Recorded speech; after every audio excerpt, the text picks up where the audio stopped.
bit on Friday, you know, kind of how the river between somebody going out and Dennis, for you, I'll make it an orange bucket. Yeah. It's like a Home Depot bucket. That's right. So the difference between going and getting lots of buckets back and forth. I know, it's just crazy. Into putting hoses into the river, right? We talked about that. You guys remember that? So the difference between the amount in cash flow's perspective, or and the difference between the time frames. So what I wanted to kind of show, extrapolate that. So where do rivers typically go? Eventually to the ocean, right? So say we had an ocean. And you're going to get a little oceanography lesson up in here. So how waves work in oceans is out when the water is deep. They have a consistent wavelength. But then at a certain point, when they get to so you've got a wavelength. You guys know what a wavelength is? It's when from one point to the next. So this is considered your wavelength when you get to the same point of the next wave. So when waves get to 1.3 times their height, you start getting into, so here you have consistent wavelength. When you get a little into here and you start to get this area, that's when the wavelengths start getting shorter and a little bit higher, because the energy that's dissipated down starts bouncing back up sooner. So then you start kind of seeing the waves start kind of go a little bit higher and a little bit sharper until it gets to the point where it starts and then it dissipates out. So what you have here is when this height gets to a certain point, then the wavelength goes down, and the height goes up.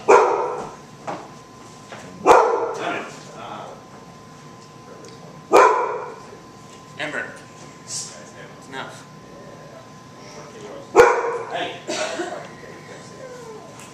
So there's another point where, Ember, I'm going to strangle you. So here is where you have the surf zone, kind of when the waves break. There's also there's a certain measurement of that. I don't remember what it was. It's like 0.5 times the height or something. So what ends up happening is when you have lots of water, you have a nice, easy, consistent flow. But then once we start getting into shallow water, it gets a little more exciting. So if you're a little surfer dude,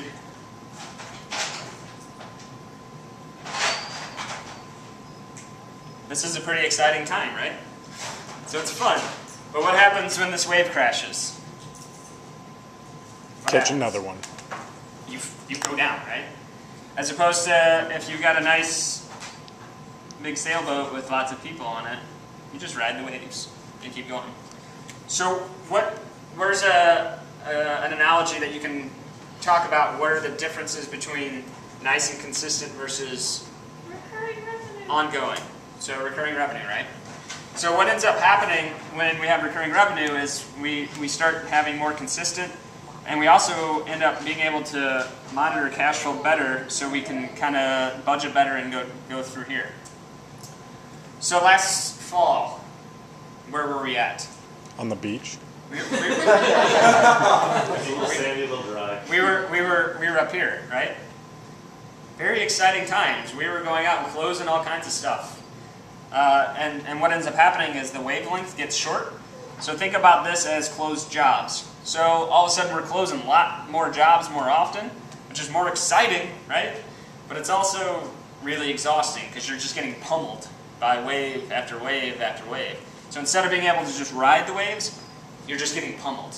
And so that's where there's less margin for error here. There's more excitement going on if you can ride the wave. If you can actually stay on top of it and not fall, it's all good. But what happens, has anybody ever been surfing, or have you ever been in an ocean with big waves? If you get caught here, you can't hardly get up because it's one wave just smashing you after another. By the time you kind of figure out what's going on, you're getting smoked again. So what we've got to get to, and what we've been doing, is really focusing on taking our surfer dude and going out further and further and further and building a bigger boat and getting more people on board. So the more things we can handle as a team, the more resilient we become because we have a bigger boat that can handle things. What also happens though is if this boat starts drifting back in, we have less nimbleness because this is where a lot of big companies get in trouble because they have this big ocean liner and they can't get even this far in because they start hitting the ground. So the bigger we get, the more cognizant we have to be about how far in shore we're getting because we can't be as nimble. We still want to make sure that we're building our ship to be as nimble as possible. But what ends up happening is if we can stay focused on being in kind of this area here and continue to grow and continue to stay as efficient and effective as we can, that's where we're going to have consistent, just kind of repetitive success because we can just continue to just ride the waves. This is exhausting, and sometimes you drown, and drowning's not fun. How else do you guys see this play out in the company?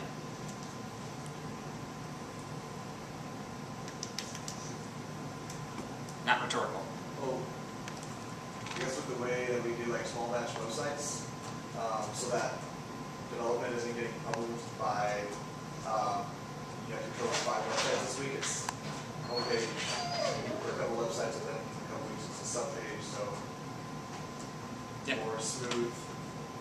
What we want to get to is a consistent flow of steady, nice big waves. So we're not in calm waters. I mean, there's waves that we're riding, but it's consistent and it's repetitive as opposed to crashing waves that were one wave across. So it's a good point. What else? Similarly, when you instead of just selling like a logo or just selling a website, if you sell core messaging, logo, website, and everything for one client, it's like you do a little bit and then you do a little bit more, and it's more ongoing. Mm-hmm. Right. So the overall, just the recurring revenue of things, it used to be we'd get one big check at the beginning and one big check at the end, where now we get a little check every month.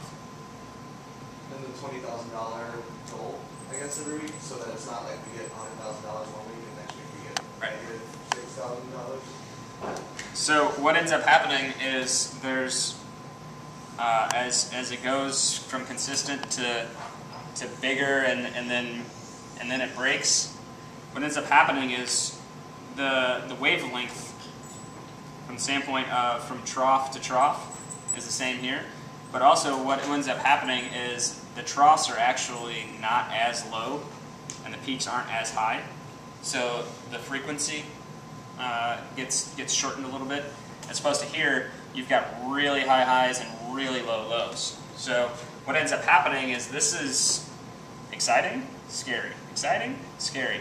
Then this wave doesn't come, or it's not as high as you think it was going to be, and then if this is where we have to be from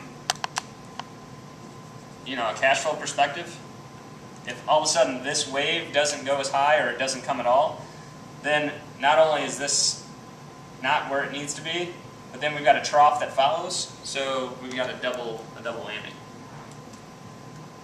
Good point. When we're out there in the mid-range, we can choose to go paragliding or tubing or something, so we can have the excitement without all the danger. That's right. No, so we can It's take true. big jobs. It was a real thing. I wasn't just saying words. Like we can take exciting big chances without the risk of losing the company for Yeah. it. We can go up higher into the air because we've got more water to land into. We can even go. Not take on every wave that we need to. Yeah. We can circumnavigate certain ones that we're like, that shit, we don't want them. Well, back to this is what we have to not become is this big ocean liner that can't move at all. So that's why we have to stay focused on efficiency and effectiveness, because that's how we avoid this while still getting this.